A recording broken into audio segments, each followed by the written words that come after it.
కనపడుతుంది. IT rate back drop లో ఇండస్ట్రీలో ఐటీ రేట్ బ్యాక్ డ్రాప్ లో సినిమానా కాదు సార్. ఐటీ రేట్ల బ్యాక్ డ్రాప్ లో కొంతమంది నిర్మాతలతో మాట్లాడుతుంటే పెద్ద నిర్మాతలు ఒక సీరియస్ పాయింట్ చెప్పారు.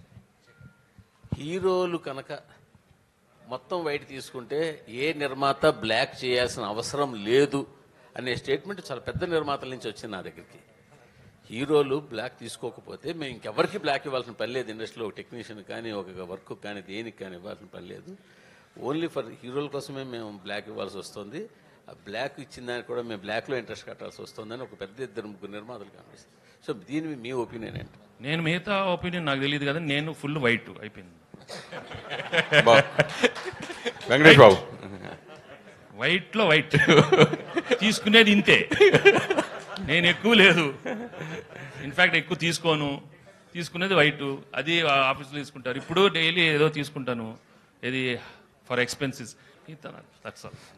సింపుల్ అన్నమాట.